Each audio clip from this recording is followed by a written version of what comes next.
నమస్కారం city news తెలుగుకి స్వాగతం. ఈనాటి వార్తా విశేషాలు. టీడీపీ జనసేన బీజేపీ కూటమి ప్రభుత్వం ఆధ్వర్యంలో దుర్గి శ్రీ వేణుగోపాల స్వామి ఆధ్వర్యంలో ఆలయం వద్ద పార్టీ శ్రేణులు తిరుమల లడ్డు ప్రసాదం ప్రాయశ్చిత్త దీక్షలో భాగంగా దీపారాధన కార్యక్రమాన్ని నిర్వహించడం జరిగింది. జనసేన అధినేత డిప్యూటీ సీఎం పవన్ కళ్యాణ్ చేపట్టే దీక్షకు మద్దతు తెలిపారు. కార్యక్రమంలో కూటమి నాయకులు రుద్రాల రవి, వెల్లిదండి శ్రీనివాసరావు, కటకం రామారావు, సూర్యకృష్ణ, భావన్ నారాయణ, మహిళలు, అభిమానులు పాల్గొన్నారు.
यार नहीं आना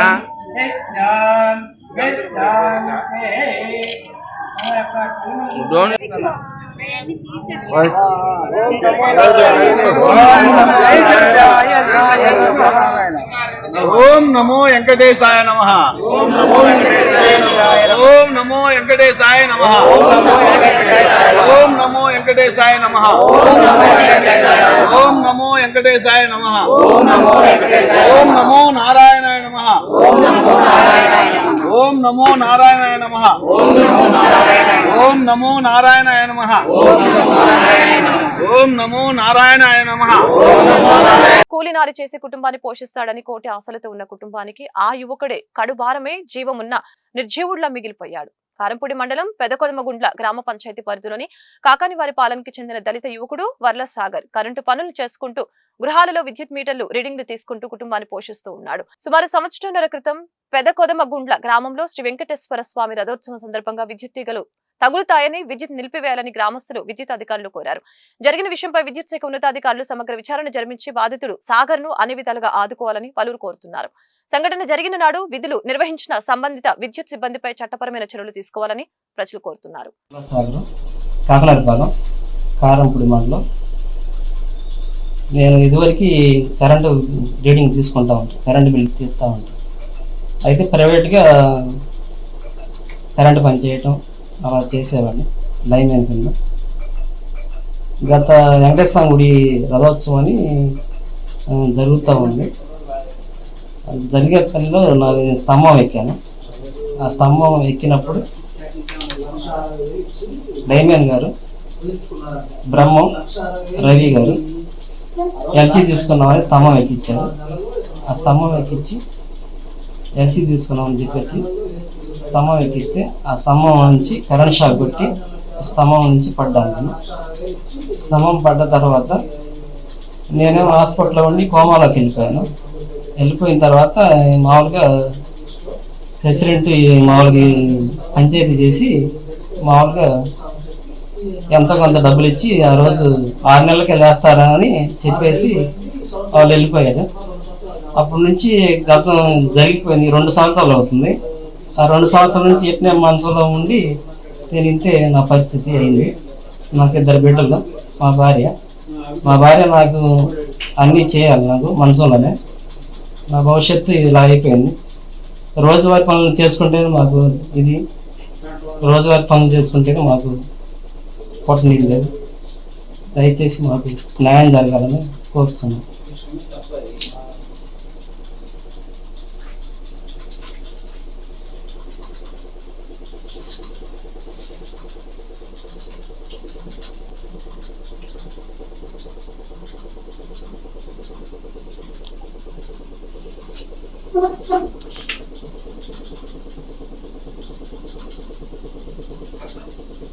ఈపూరు గ్రామంలోని మెయిన్ సెంటర్ లో మహాత్మా గాంధీ జయంతి వేడుకల్ని ఘనంగా నిర్వహించారు. ముందుగా మహాత్మా గాంధీ విగ్రహానికి పూలమాలలు వేసి ఘనంగా నివాళులర్పించారు. ఈ సందర్భంగా వారు మాట్లాడారు. జాతిపిత మహాత్మా గాంధీ స్వతంత్ర పోరాటంలో వారు చేసినటువంటి పోరాటం మరియు ఆంగ్లేయుల పాలన నుంచి భారతదేశానికి స్వాతంత్ర్యం సాధించిన నాయకులలో అగ్రగణ్యుడు. ప్రజలు ఆయన్ని మహాత్ముడని జాతిపిత అని గౌరవిస్తారని తెలిపారు. ఈ కార్యక్రమంలో దేవతి మెహర్ స్వరాజు, వేజండ్ల ఏడుకొండలు, పాదార్తి పాండురంగ, నాగిరెడ్డి తదితరులు పాల్గొన్నారు.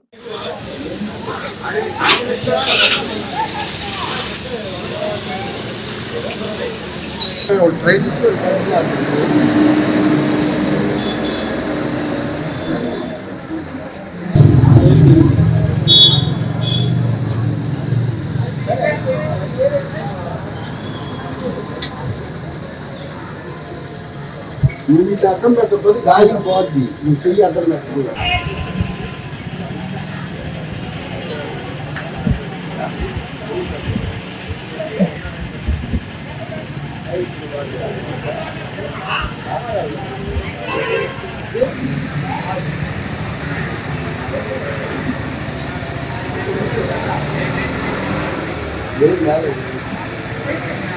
గారి జయంతి సందర్భంగా మన శాంతికి చిహ్నం ఆయన. మనం ఏదైనా సరే అహింసా మార్గంలో మనం ఏదైనా సాధించుకోవచ్చని ఈ ప్రపంచానికి కాదు దేశానికి కూడా, దేశానికి ప్రపంచానికి అన్ని చోట్ల కూడా గాంధీ గారి జయంతి జరుపుకుంటున్నారు. ఈరోజు ఒక మన భారతదేశంలో కాకుండా ప్రపంచంలో అన్ని దేశాల్లో కూడా గాంధీ గారి జయంతి జరుపుకుంటున్నారు. కారణం ఏంటంటే ఆయన అహింసా మార్గంలో ఏది కూడా రక్తపాతం సృష్టించొద్దు, మనం ఒక చెంప కొడితే ఇంకో చెంప చూపించండి, అంతటి సహనాన్ని మీరు తెచ్చుకోండి అని చెప్పిన గొప్ప వ్యక్తి మహాత్మా గాంధీ గారు. అలానే మన వ్యక్తిగత పరిశుభ్రతతో పాటు మన పరిసరాలు కూడా పరిశుభ్రంగా ఉంచాలని చెప్పి భారతదేశం కాదు దేశాల్లో కూడా మనకి స్వేచ్ఛ స్వతంత్రం, ఎటువంటి స్వేచ్ఛ మనకి ఎటువంటి హక్కులు ఉన్నాయో అవన్నీ కూడా సాధించుకొని మన స్వతంత్రం పొందడానికి ఆయన అహింసా మార్గంలో ముందుకెళ్ళాడు. అందుకే ఆయన జాతిగా మనం కొలుచుకున్నాం. మనం చూసే కోట్ల మీద కూడా ఆయన పేరు, ఆయన బొమ్మ ఎందుకు గుర్తించారంటే అహింసా మార్గంలో మనం సాధించాల్సిందే అహింసా మార్గం ద్వారానే ఈ ప్రపంచానికి శాంతిని చేకూర్చాలి.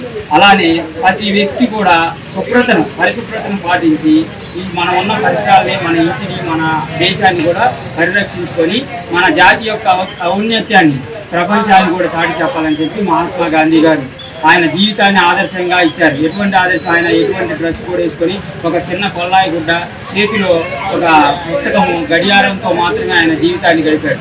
ఆయన లా చదువుకొని కూడా దక్షిణాఫ్రికాలో నల్ల జాతీయులు అహింసా మార్గంలో సత్యాగ్రహాన్ని చేసి అదే మన నూలు వస్త్రాలు, మన దేశంలో తయారైన వస్త్రాలు మనమే ధరించి మన దేశానికి ఆర్థిక పరిపుష్టిని కూడా సంపాదించుకొని మన దేశానికి స్వతంత్రం సంపాదించిన వాటిలో గాంధీ గారు ఎప్పుడు ముందుంటారు. ఆయన చూపించిన అహింసా మార్గాన్ని అందరం పాటించి గ్రామంలో అయినా సరే ఈరోజు గ్రామ స్వరాజ్యం అని చెప్పి మహాత్మా గాంధీ 100 రోజుల ఉపాధి హామీ పథకం కూడా ఆయన ద్వారా ఆయన పూర్తిగానే పెట్టారు. ఎందుకు పెట్టారంటే ఆయన పని ఏం చెప్పాడు, మన పని మనం చేసుకొని మన జీవనాన్ని సాగించాలి, మన అవినీతికి పాటుపడాలని చెప్పే ఉద్దేశంతో ఈరోజు గాంధీ గారు ఇచ్చిన పిలుపు మేరకు అందరూ కూడా గాంధీ జయంతి సందర్భంగా మన ఈపూరు గ్రామంలో నిర్వహించడం జరిగింది. అందరూ కూడా పాల్గొన్నందుకు ధన్యవాదాలు. మహాత్మా గాంధీ లాల్ బహదూర్ శాస్త్రుల జయంతుల్ని పురస్కరించుకొని వారి చిత్రపటాలకి బుధవారం పల్నాడు జిల్లా కోసూరు మండలం కోసూరు PHCలో వైద్య సిబ్బంది పూలమాలలు వేసి ఘనంగా నివాళులర్పించారు. ఈ సందర్భంగా వారు మీడియాతో మాట్లాడారు.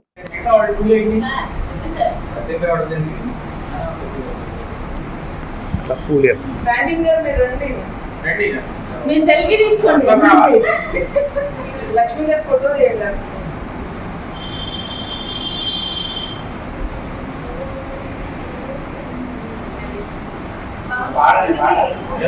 మంచి తెలుగు పాటలు గాంధీ గారి మీద గాంధీ గారి మీరు భూమిలో పాడతారు, ముందు పాడే పాటలు కాదు బాగా చేస్తారు.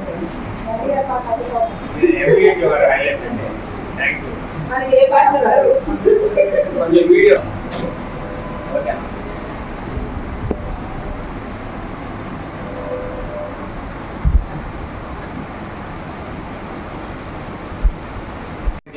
నమస్కారం. ఈరోజు ఇద్దరు గొప్పవాళ్ళు పుట్టిన తేదీ ఒకటే కావడం ఆశ్చర్యకరం, ఆనందదాయకం కూడా.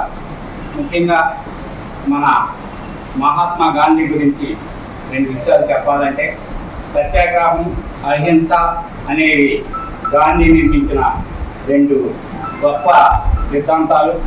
ఎన్నో ఏళ్ళుగా బ్రిటిష్ కొత్తుల కబంగాస్తాల్లో చిక్కుకొని నలిచిపోయిన భారత మాతకు స్వేచ్ఛా సంకలనం తీసుకురావడానికి మహాత్మా గాంధీ చేసిన కృషి ఎంతో అనిర్వచనీయం, అద్వితీయం.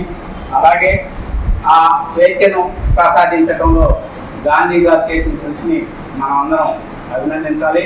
అలాగే మన లాల్ బహదూర్ శాస్త్రి గారి గురించి చెప్పాలంటే 1965వ సంవత్సరంలో ఇండో పాకిస్తాన్ యుద్ధం సమయంలో దేశాన్ని గెలిపించిన వీరుడు లాల్ బహదూర్ శాస్త్రి. కేంద్ర మంత్రిగా, ప్రధానమంత్రిగా ఉన్నంతకాలం ఎన్నో నూతన ప్రయోగాలు ఆవిష్కరించాడు. జవానులను, రైతులను సమానంగా భావించాడు. జై జవాన్ జై కిసాన్ నినాదం తీసుకొచ్చిన వాడు లాల్ బహదూర్ శాస్త్రి. ఈ సందర్భంగా మనం అందరం మరి మహనీయులను కలుసుకుంటూ ఈ యొక్క కార్యక్రమంలో పాల్గొన్న మీ అందరికీ కూడా ధన్యవాదాలు తెలుపుకుంటూ వారి యొక్క అడుగుజాడలో నడవాలని, భారతదేశాన్ని అభివృద్ధి పదంలో తీసుకెళ్ళడానికి మన వంతు కృషి చేయాలని మీ అందరిని కోరుకుంటూ ఇంతటితో విరమిస్తున్నాను. Thank you. ఈ వార్తలు ఇంతటితో సమాప్తం. మరొక బులెటిన్ మళ్ళీ కలుద్దాం. నమస్కారం.